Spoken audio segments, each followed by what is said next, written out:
Y ustedes me van a decir, ¿cómo 2000 milímetros al año?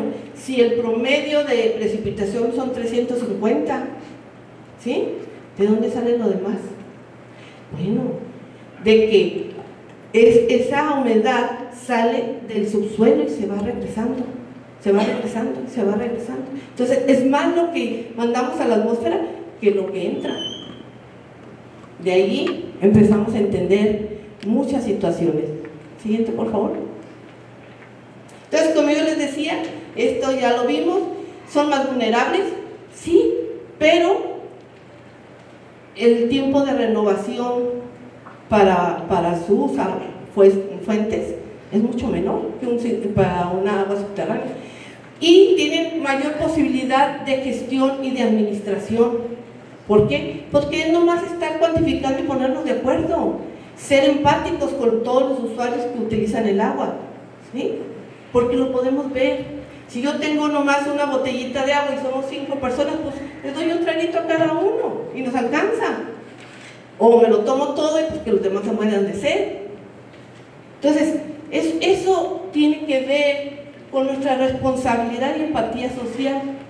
¿Sí? Siguiente, por favor. En cambio, en el agua subterránea, ustedes pueden ver, como ya les dije, sí se precipita. ¿Y cómo va bajando? Se va bajando por horizontes húmedos. Ustedes lo pueden ver en su casa. Cuando riegan su maceta, si estuviera transparente, ustedes pueden ver que no se llena de humedad luego hasta el fondo. Va bajando de forma que nosotros le llamamos frentes húmedos, ¿sí? Esos frentes húmedos nos va definiendo cada vez menor cantidad de agua que va bajando, ¿sí? Entonces, el tiempo que tarde bajar el agua ese que llueve, que puede infiltrarse hasta donde está el agua subterránea, el nivel del agua subterránea, va a depender de esta profundidad. En los años 60, en la ciudad de Chihuahua, la profundidad de ese nivel andaba alrededor de 30 a 40 metros. Hoy anda alrededor en promedio de 150. Es decir, más de 100 metros de profundidad. Entonces van a decir, 100 metros no es nada, son 2 cuadras, ¿sí?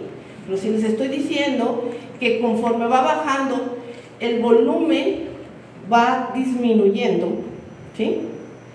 Y además, no solo el volumen va disminuyendo, sino que al momento de que va bajando el agua, va teniendo mayor disolución de las sales que tiene la roca, es decir, va teniendo mayor cantidad de sales esa agua, la calidad del agua va siendo diferente. Para que se den una idea, si ustedes ponen en una maceta de 1 metro y le echan nomás lo que se considera que llueve y que se infiltra, ustedes, ¿cuánto llueve en promedio aquí de repente en Chihuahua? 20 milímetros, cuando llueve mucho. 10 milímetros, bueno, póngale 10 milímetros a su maceta y vean cuánto tiempo tarda en bajar. Van a ver que si es pura arena, que es cuando viaja más rápido, le llamamos los hidrogeólogos conductividad hidráulica, baja en promedio, si tiene esos horizontes de humedad que esté bajando, 1 metro al año. Entonces, ¿cuánto tardaría en bajar hasta los 150 metros? ¿Cuánto tardaría en bajar? ¿15 años? ¿Cuánto? No sé. Échenle cuentas. Entonces, de ese tamaño es nuestro problema, nuestro reto.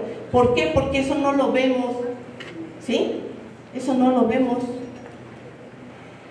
Nosotros, esto es lo que yo les digo, generalmente tenemos este tipo de suelos, que es un suelo de material aluvial o granular, pero pudiera ser material fracturado o kárstico, que sí tenemos aquí en la ciudad. Por ejemplo, el fracturado, tenemos pozos que están, ustedes conocen los Ojos del Chubíscar, allá donde está Sierra Azul, ¿sí conocen por allá? Ahí hay unas pinturas rupestres. ¿Por qué creen que hay esos asentamientos primitivos allá? Porque había manantiales de agua, ¿sí? Y por eso esa gente se puso allí. Por eso están esas constancias de que ahí había agua. ¿Qué tipo de material ahí era? Pues llovía y como es roca fracturada salía rápidamente hacia la superficie. Por eso están ahí. La historia nos enseña cosas, ¿sí? ¿Qué tenemos en rocas calizas en Chihuahua? Ustedes conocen la Sierra del Nombre de Dios. Si alguien ha ido a las grutas, pueden ver que está húmedo, ¿sí? Nosotros aquí en Chihuahua también tenemos cenotes que no vemos, pero también hay. Tenemos pozos en la Junta de Agua que les da suministro a la ciudad, por ejemplo, en lo que le llamamos Estación Terrazas. Ahí ustedes pueden ver, si se meten por el tiro de la que era una mina antes, ustedes pueden ver los cenotes de donde agarramos el agua. Es tierra caliza, ¿sí? Entonces, todos esos movimientos son complejos. Siguiente, por favor. Y nos va a definir, fíjense, la Asociación Internacional de Hidrogeólogos se tomó la molestia de determinar cuánto, de acuerdo a las condiciones que tenemos, cuánto es lo que se recarga en milímetros al año. Y ustedes pueden ver que Chihuahua, pues anda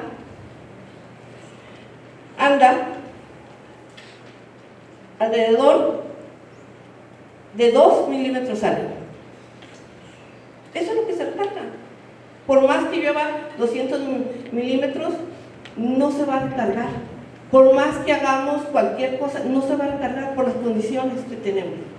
Sí debemos empezar a hacer infraestructura que genere una disminución de velocidades del agua para que favorezca esa infiltración, pero no nos garantiza que llegue hasta el nivel donde está nuestra agua subterránea. No nos lo garantiza, pero bueno, le hacemos el intento, ¿no? Por favor. Entonces, ¿qué pasa? Vayan entendiendo un poquito más que el agua subterránea depende de donde se empiece a infiltrar. Puede tardar, como ya les dije, años. A lo mejor puede tardar décadas, o a lo mejor puede tardar siglos. Por eso ustedes han oído por ahí que si yo hago un pozo aquí y lo hago hasta acá, probablemente si lo hago nomás hasta aquí, la calidad del agua será diferente a que si lo hago hasta acá. ¿Por qué? Porque la disolución de sales, por su permanencia en contacto con las rocas, va a ser distinta la calidad, ¿sí? ¿Qué pasa si yo todos los pozos los profundizo y saco de aquí? ¿Qué va a pasar?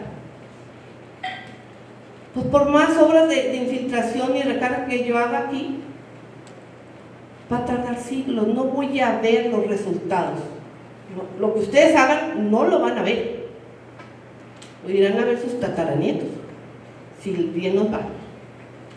Entonces, eso es responsabilidad social, saber que lo que yo haga hoy va a beneficiar o perjudicar a las generaciones futuras, así como lo hicieron los que nos antecedieron, ¿sí? Lo que no hagamos también nos va a beneficiar o nos va a perjudicar. ¿Ok? Siguiente, por favor. Entonces, ¿por qué es importante el agua subterránea? Bueno, pues porque ya dijimos que, fíjense, es el agua dulce que mayor presencia tiene en el planeta. Es decir, los mayores abastecimientos de poblaciones en el mundo se abastecen de agua subterránea, el 50%, para ser exactos. Pero aquí en Chihuahua nos abastecemos casi del 100%, 99 puntos y cacho, un poquito de la presa y una colonia que está por ahí. Entonces, si se fijan, el problema es mayúsculo en el agua subterránea, porque yo no puedo ver lo que está haciendo uno o lo que está haciendo el otro. Cada quien está operando su pozo como cree que es mejor, pero la suma individual de esa operación, al final del día, va a dar la situación que tengamos todos. ¿Y qué pasa con eso? Que empieza a haber conflictos sociales, que empieza a haber problemas de ansiedad ¿sí? Problemas costosos económicamente, operativos. ¿Sí? Siguiente, por favor. Entonces, ¿podríamos decir que el agua es renovable? Sí, pero no a nuestra corta vida. Entonces, debemos considerar que es un recurso no renovable, ¿sí? Para poderle darle el valor que tiene, ¿sí? Porque no lo vamos a ver nosotros. Lo que yo haga no lo voy a ver. ¿Estamos de acuerdo? Entonces, ¿qué significa eso? Que los recursos que hoy tenemos no son sostenibles para el ritmo de vida o de confort que estamos generando. ¿Ok? Siguiente, por favor. Entonces, ¿qué tipos de usuarios hay? Pues los domésticos, que son, que podemos tener nosotros el agua directamente en mi casa. A lo mejor me puede llegar un día sí, un día no, o cada 8 horas, ¿sí? En tandeo, pero me llega a mi casa. No lo tengo que esperar a la pipa, ni tengo que ir a carrearla. Al final del día, es un confort, nos guste o no. Querramos tener mejor confort, sí, pero eso en muchas partes no lo tienen, ¿sí? ¿Y para qué se determina el uso doméstico o público urbano? Bueno, pues básicamente para cómo lo usamos todos: bañarnos, tomar, lavar, el higiene, todo eso le llamamos un uso público urbano. ¿Por qué es potable? Porque debe tener características de calidad del agua, que las sales que contienen, ya dijimos que tenía sales, ¿sí? De forma natural, en sus concentraciones no sean dañinos para nosotros, para los seres humanos no sean dañinos. Hay una norma que la emite la Secretaría de Salud, que es la 127, que define qué parámetros son los que se deben vigilar, que no excedan sus límites, para que no tengamos nosotros un daño a la salud, ¿sí? Bueno, el agua que no tiene necesidad de tener esas características, ¿sí? Porque muchas veces decimos, es que tiene mala calidad. No, mal. No hay mala calidad. Hay una calidad, depende del uso que le vayas a dar. Si yo lo voy a usar para agua potable, tiene que tener las características de salubridad. Si la voy a usar para riego, debe tener las características necesarias de acuerdo a la tolerancia y necesidad de los cultivos. Si yo la voy a usar para procesos industriales, debe tener las características que necesita el proceso industrial. Entonces no hay una mala calidad general, hay una calidad dependiendo del uso al que se le vaya a dar. Siguiente, por favor. Entonces, si se fijan, conforme se ha industrializado el país, hemos tenido cada vez mayor confort, porque acuérdense que en los años 60 apenas empezaba la televisión, apenas empezaban las cuestiones de grandes masas, movilizaciones, ¿no? Antes eran comunidades más pequeñas. A partir de ahí se disparó. Todas las fuentes ahí están, son fuentes confiables, que ustedes pueden analizar. Ustedes pueden ver aquí cómo se disparó la demanda de agua, ¿sí?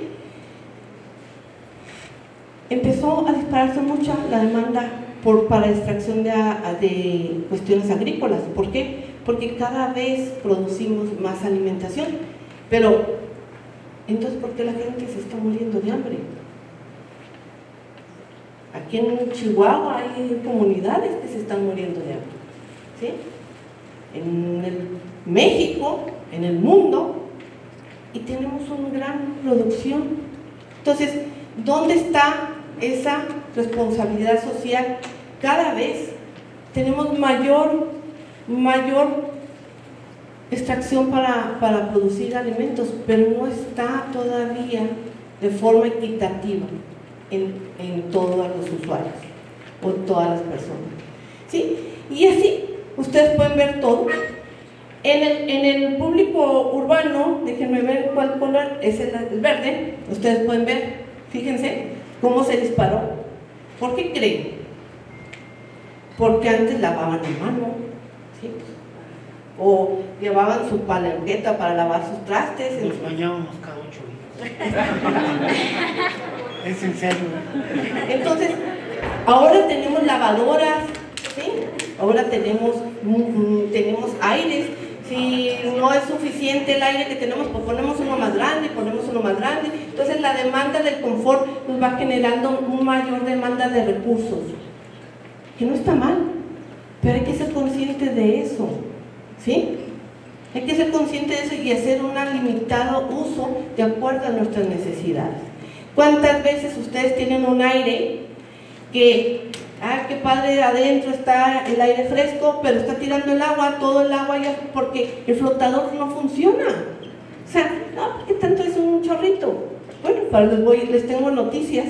Si ustedes tienen un sapo que no funciona en un baño, en 4 horas se puede llevar el vaciado de un tanque de almacenamiento de 1000 litros, así. Entonces no se extrañen que si tienen esa gotita chorreando, después les venga el recibo de agua muy caro y digan, no, pues si no era tanto, de ese tamaño es el problema. ¿Sí? Siguiente, por favor. Ese también es un video. Si se fijan, aquí pueden ustedes viendo cómo se va incrementando las zonas agrícolas y cómo va a ir imaginándose de los años 60 para acá. Empezaron a hacer distritos de riego, es decir, con tecnificación, que ya no tenían que esperar la lluvia, ¿sí? Empezaron a hacer cada vez más apertura de horizontes agrícolas. Entonces, si se fijan cómo se va pintando los colores del mapa. ¿Por qué? Porque no está mal ampliar las cosas, pero sí lo que está mal es no saber qué impactos vamos a generar. Por eso les digo, la decisión que tomaron antes, hace 30, 40 años, es lo que estamos viviendo hoy, ¿sí? Y no es que digo que está mala decisión, es con los elementos que tenían en ese momento. Entonces, ¿cuál es nuestra responsabilidad hoy como estudiantes y como maestros? Saber que las decisiones y las enseñanzas que hoy hagamos van a tener repercusiones dentro de 30 a 40 años. Entonces, tenemos la obligación y la responsabilidad de estar mayormente informados para tener mayores condiciones de sostenibilidad para las futuras generaciones. Siguiente, por favor. Entonces, fíjense aquí en estos mapas, ¿cuál es el agua que más se usa en el país? Pues si ustedes ven, la subterránea, la pueden ver claramente, ¿no? La azul, la subterránea es la que más se usa, ¿no? Y ustedes ven en dónde se usa esa agua, en el uso agrícola, ¿sí? No me voy a entrar en cuestiones legales y normativas porque no es el punto, pero sí les puedo decir que ahorita hay una norma 179 que obliga a usuarios que pagan derechos a que midan el agua. Pero bueno, ¿qué no podemos pedirles a los agrícolas que también midan el agua? De perdida para saber cuánta, porque si no, no vamos a saber hacia dónde y cuánta se va. No les estamos pidiendo que paguen impuestos, estamos pidiendo saber cuál es la realidad, ¿sí? Es una corresponsabilidad social de ellos. ¿Cuántos tenemos en nuestros familiares que son agricultores? ¿Cuántos tenemos en nuestros familiares que son ganaderos? Y no saben, ellos, ¿cómo hacen para hacer la gestión del agua? Lo que tienen, lo que necesiten, y avientan el agua en el cultivo. Y les pregunto, ¿cuánto? ¿Cuánto se evapora? ¿Cuánto es? No hay. Muchachos, es un área de oportunidad que podemos hacer, que ustedes como UTECH, pueden empezar a innovar ese tipo de mediciones, ese tipo de sensores. ¿Por qué? Porque no solo les va a ayudar a ellos a que les cueste menos por la energía eléctrica o porque tengan mayor rentabilidad en sus cultivos. Les va a ayudar a toda la sociedad. ¿Sí? Siguiente, por favor. Entonces, si ustedes se fijaron, fíjense, en el 2010, ¿cómo estaba Chihuahua? Teníamos pocos acuíferos sobreexplotados, y en el 2020 casi todo el estado está sobreexplotado. ¿Qué quiere decir sobreexplotado? Según las condiciones que se manejan para estar definiendo cuál es su estado, quiere decir que de acuerdo a lo que se estima que entra o que se recarga, cuánto es lo que se le saca o se extrae. Esa diferencia, ¿sí? Si están a la par, se le llama que el acuífero está en equilibrio. Si está excedida la extracción por la recarga, está sobreexplotado. Eso es lo que está pasando. ¿Y por qué? ¿Por qué creen? ¿Porque queremos sobreexplotarlos? Es porque la gente no está consciente del problema que de forma individual está haciendo, ¿sí? Cuando se dan conciencia, cuando su pozo se abate y tiene que profundizarlo, tiene que meter mayor bomba, tiene que meter mayor longitud de columna. ¿Estamos de acuerdo? Mientras no se da cuenta del problema, ¿sí? Todos esos pozos muchas veces no se les da mantenimiento. Bueno, ustedes como universidades tienen un área de oportunidad que no se le ha dado esa cuestión tecnológica para determinar qué tipo de mantenimiento pueden dar para que esos pozos sigan produciendo y no generemos ese problema. ¿Sí? Por favor. Entonces, los acuíferos de Chihuahua, yo se los puse aquí rápidamente. Si se fijan, si yo defino el grado de explotación, es decir, cuánto es la relación entre la extracción y la recarga, podemos definir que hay acuíferos que están hasta 100 veces sobreexplotados. ¿Cuántos acuíferos? Y fíjense en estos que están aquí. Díganme, de estos 14 acuíferos, donde hay una población urbana o semiurbana importante. ¿Dónde? Probablemente Conejos Médano, ¿sí? Donde está Ciudad Juárez, pero todos los demás, si se fijan, son zonas semiurbanas o rurales. ¿Qué quiere decir? Que tenemos la responsabilidad de llegar a esas comunidades y decirles: hey, ¿sabes qué? Está pasando esto con tu agua, que si sigues así no vas a tener fuente económica, no vas a tener cómo sostener rentablemente tu actividad. ¿Qué pasa con los menonitas? Bueno, ¿dónde están los menonitas? ¿Saben dónde están? ¿Cuáles son los acuíferos de los menonitas ahí? ¿No? ¿Sí? Ahí ellos llegaron. ¿Hace cuánto tiempo llegaron? Ahí. Menos de 10 años, 15 años. Y ya tienen problemas de sobreexplotación. ¿Por qué? Porque no tienen una conciencia de cuánta agua es lo que necesitan. Entonces, ¿qué va a pasar? Pues cuando ya no sea rentable, se van a ir de ahí y se van a ir a otro lado. Así de fácil. ¿Y el problema? ¿Quién va a enfrentar ese problema? ¿Quién? Pues a quien le toque en su momento. Siguiente, por favor. Entonces, el agua subterránea, les estuve hablando de cantidad, pero también tenemos que ser muy conscientes en la calidad, nuestra responsabilidad de calidad del agua. ¿Por qué?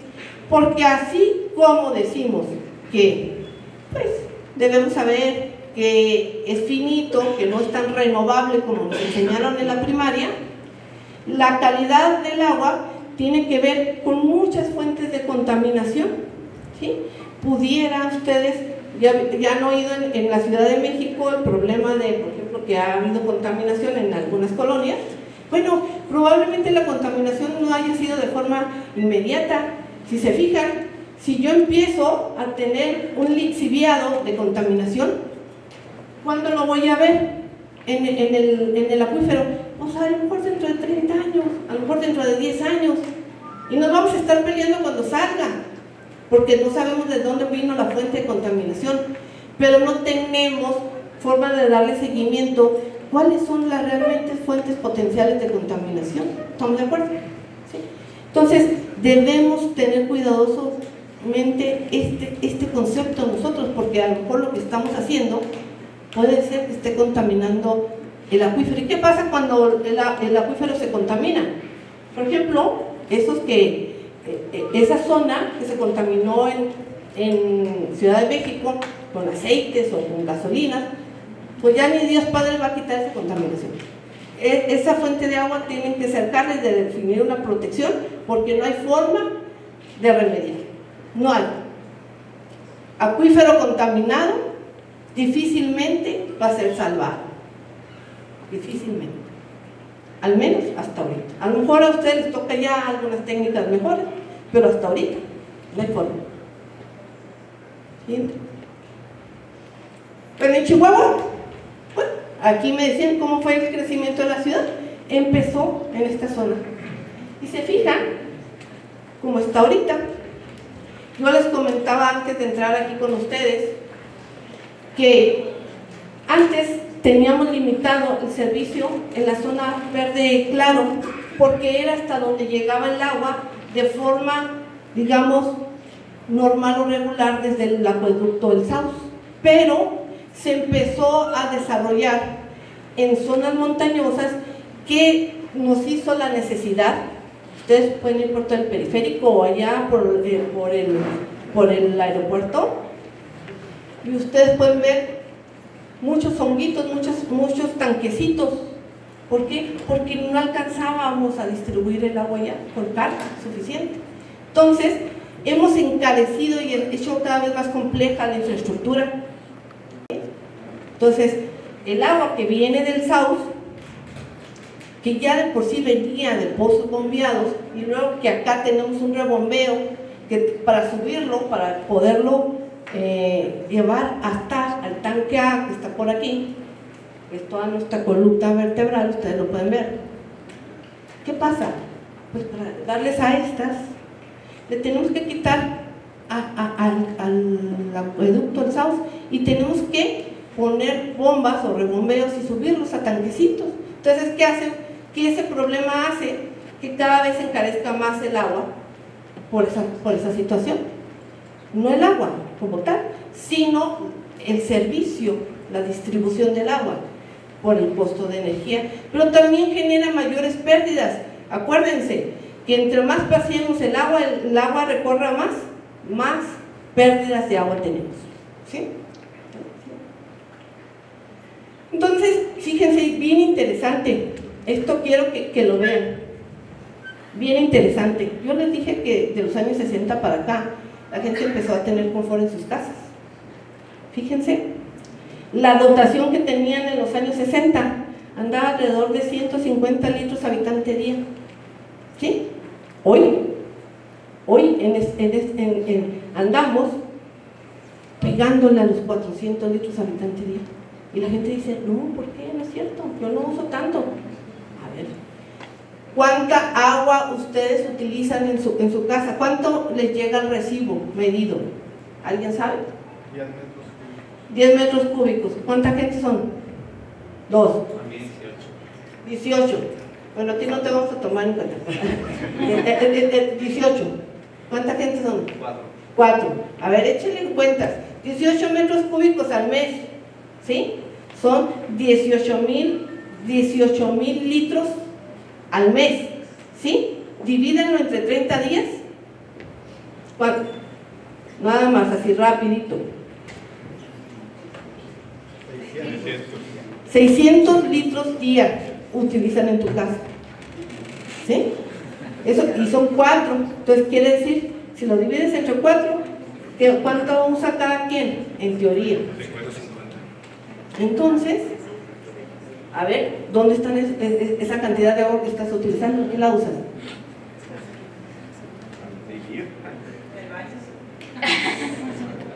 ¿Sí? Eso es la conciencia, ¿sí? Saber que la cantidad de agua que utilizamos, ¿sí? O sea, te podrías imaginar que tú usas, ¿cuánto es una barrica esa que nosotros vemos? 200, entonces en tu casa usas 3 diarias, ¿sí? Entonces, hagamos conciencia de cuánta agua utilizamos y si es suficiente. ¿Qué pasa? Pues obviamente cada vez hay nuevas tecnologías y por eso las nuevas lavadoras, ¿sí? Quisiera saber cuánto se gasta de agua en lo que es el aire acondicionado. Híjole, pues fíjate que es muy buena pregunta, pero si tu aire acondicionado es un aire evaporativo, va a depender del tamaño de la capacidad de tu aire. Pero sí te lo puedo decir que si es un aire acondicionado que ande alrededor de como una casita para 60 metros cuadrados, que tenga fresco su casa y lo uses 7 horas, se te va a ir el tinaco de 1000 litros. Entonces tú necesitas otro tinaco para vivir. Él no va a poder vivir con un tinaco, porque entonces no va a tener aire. Se va a incrementar, porque todo el mundo produce el aire acondicionado. Exacto. Qué bueno que lo dice, maestra, porque déjenme les digo que pasando, se ha hecho estadísticas que aquí en la ciudad de Chihuahua, pasando temperaturas máximas promedio o máximas de 35 36 grados, se dispara la demanda al 70%. ¿Por qué? Porque queremos tener el aire todo el día prendido. Cuando yo llegue quiero que esté fresco para encuadrarme ahí y andar en mi casa, porque traigo mucho calor. ¿O no es cierto? Ay, no voy a ponerme short, no me voy a quitar el pantalón. ¿O no? ¿Sí? Eso es lo que estamos haciendo. Porque sí, quiero decirles que esta dotación es anual. ¿Sí? ¿Qué quiere decir? Que si ustedes hacen una dotación estacional, probablemente en verano ustedes tengan una dotación de 600 litros habitante día, pero en invierno no por nada más tienen 200, pero al final del día en el año tienen una dotación promedio anual de 400. ¿Qué quiere decir? Que yo ya le saqué esa agua al acuífero y no va a volver. Eso ya se fue. Adiós. ¿Sí? Siguiente, por favor. Entonces, si se fijan, aquí claramente ustedes ven cómo se ha incrementado el número de pozos en la ciudad y el caudal que hemos suministrado. Pero no solo eso, ustedes pueden ver acá en esta página, en esta gráfica, ¿sí?, el volumen de agua que se suministra y la eficiencia que tiene. Si se fijan, todo el mundo habla de eficiencia. Vamos a ser bien eficientes, y como si eso fuera la panacea. Vamos a entender qué significa eso. A ver, en la ciudad de Monterrey, hace 2 años, cuando empezaron a tener el mentado posible día cero, decían que son de los organismos más eficientes del país, que tenían una eficiencia del 95%, sobre todo en sus acueductos. Decían que en el acueducto principal que tienen, el acueducto del Cuchillo, tienen un 95%. Y ustedes dirían que es wow, mega wow, ¿o no? ¿Por qué?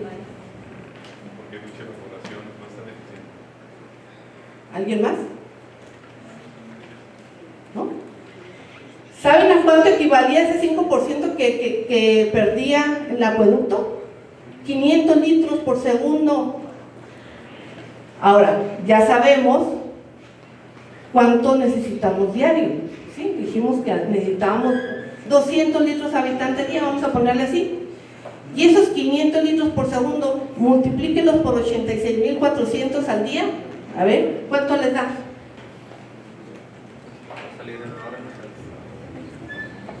¿Cuánto les da? 86.400, que son los segundos que tiene el día. Ahora, divídelo entre 200.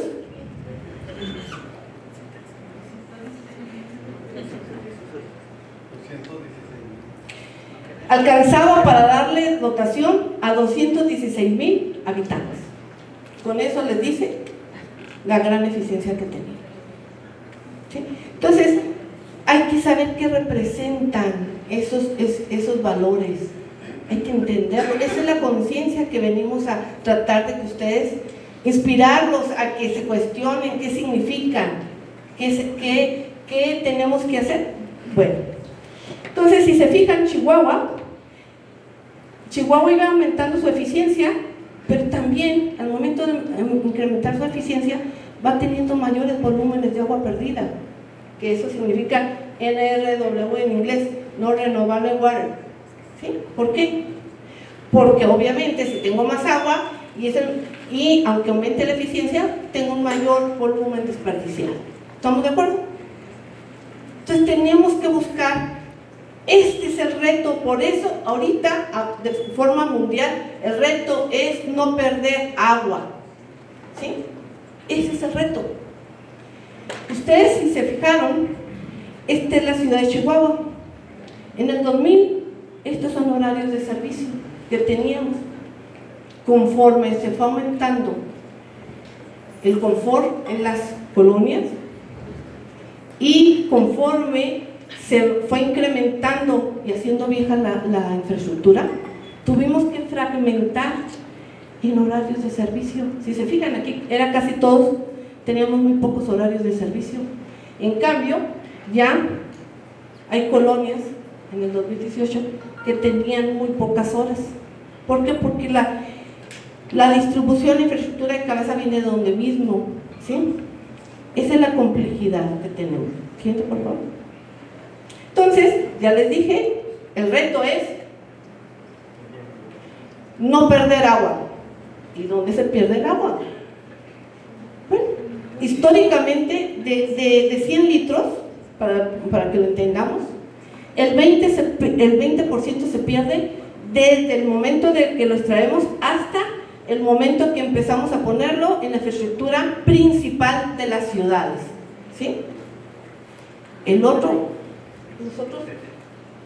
40% se pierde en la red de distribución. ¿Sí? Llámese, ustedes lo pueden ver, generalmente esa pérdida se da ¿cuándo? ¿Sabemos cuándo se dan las pérdidas de agua? ¿Las vemos a mediodía? Muy rara vez. ¿Cuándo la vemos? Si se levantan temprano o andan muy noche, ustedes pueden ver que el tiradero de agua está. ¿Por qué creemos? ¿Por qué?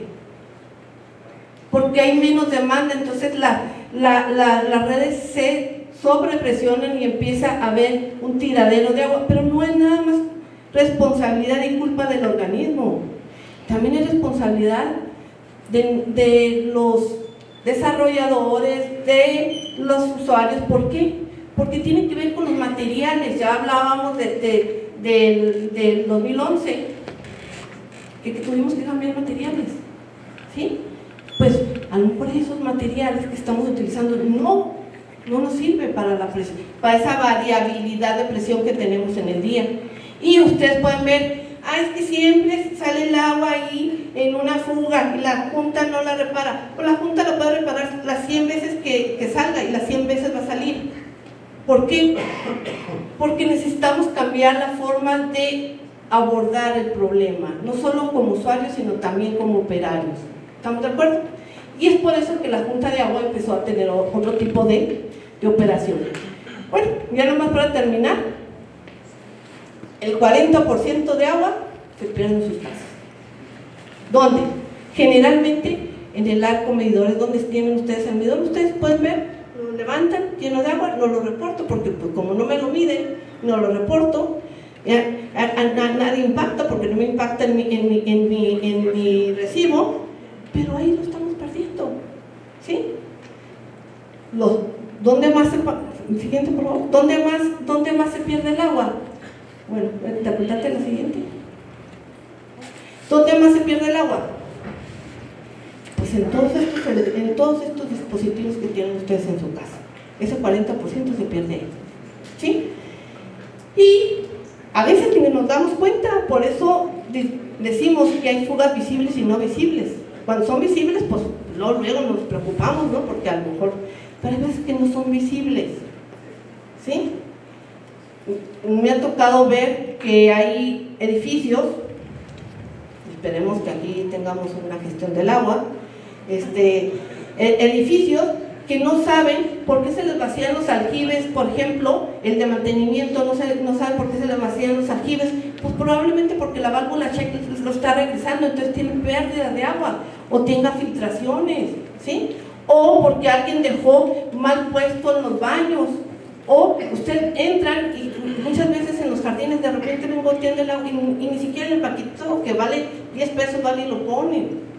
Entonces, pues es una responsabilidad de todos, ¿de quién? Del que pasa y ve, y de decirle al que le corresponde hacer esa gestión. Entonces, yo reto aquí a la UTESH que tenga una bitácora de gestión de mantenimiento de esa agua, para definir cuánta llega, cuánto están ustedes utilizando, cuál es el patrón de uso que tienen, ¿sí? Para poder saber si realmente son eficientes y conscientes de su responsabilidad. Dale a la anterior, por favor. Ya nomás para ir, ya voy a ir cerrando porque creo que me estoy pasando el tiempo. Si se fijan, ¿qué pasa con esas pérdidas? ¿En qué impacta? Pues impacta que para suplir esas pérdidas que no van a llegar a ningún lado, tengo que traer más agua. Tengo que buscar nuevas fuentes. Nuestras fuentes, por lo tanto, van disminuyendo su vida útil, ¿sí? Porque no las acabamos más rápido. ¿Ok? ¿Y qué pasa? Pues nosotros empezamos a normalizar, es normal, no, yo siempre paso por ahí, siempre hay ese tiradero de agua, yo lo reporto y nadie le hace caso. O sea, empezamos a normalizar el problema y tan es así que nos volvemos indiferentes. ¿Sí? Dale a la siguiente. Entonces, esto es lo importante. ¿A quién le corresponde hacer un buen manejo del agua? Todos vamos a decir, a la Conagua, a la Junta de Aguas, ¿y yo? ¿Qué me corresponde a mí? ¿Sí? ¿Qué me corresponde a mí? Incluso déjenme les digo que hay N cantidad de estudios científicos, de investigadores que dicen el problema social, la crisis hídrica, pero no aportan ni dicen que están haciendo ellos algo para disminuir o en posible evitar. No hay. Nos volvemos observadores, como les dije al principio, del problema, pero no nos volvemos actores de cambio. Eso es lo que tenemos que hacer con la conciencia y responsabilidad social. Siguiente, por favor. Bueno, y eso es lo que platicábamos, que alguien en 1980 dijo aquí en Chihuahua que el tandeo era benéfico, y ya nos dimos cuenta 40 años que al contrario, ¿sí?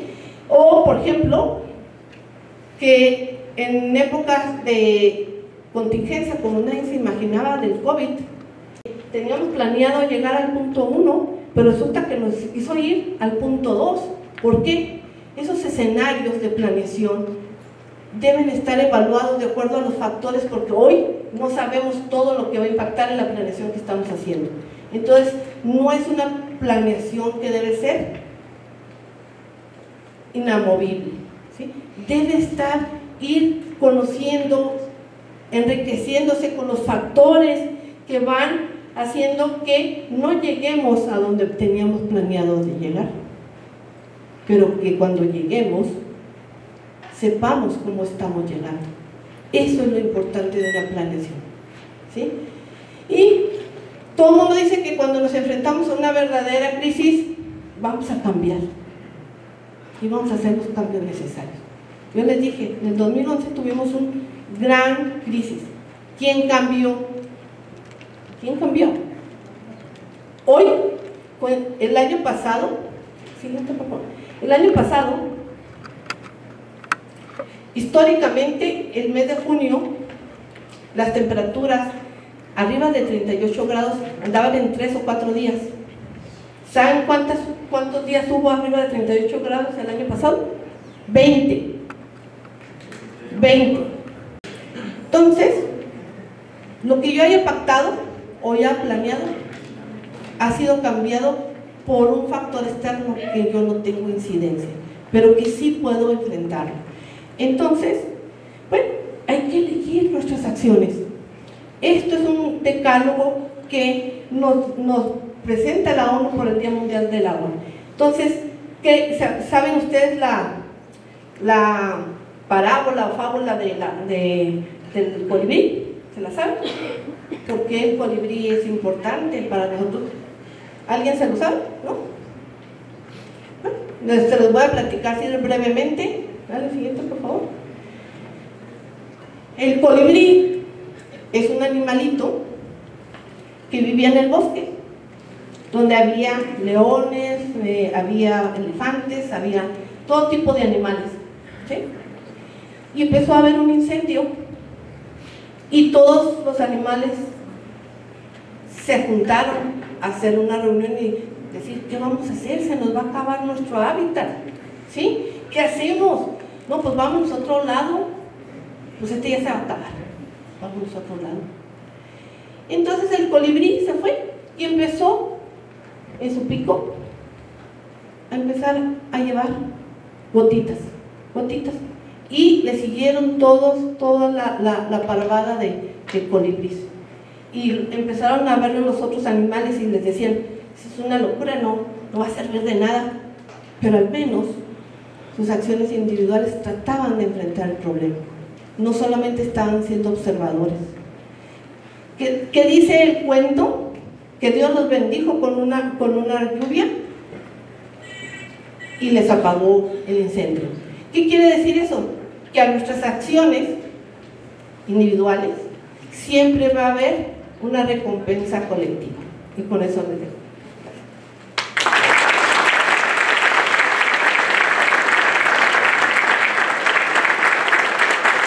Agradecemos la participación de la doctora María Navarro por esta plática y abrimos rápidamente un espacio por si hubiera alguna pregunta, algún comentario, alguna aportación que la doctora María Navarro, por su destacada participación en la Semana del Agua y la Energía Eléctrica con la conferencia La crisis del agua y la responsabilidad social. Atentamente, Pensar y Crear para Servir, doctor Camel Atié Flores, rector de esta universidad, Chihuahua, Chihuahua, 17 de junio de este 2024.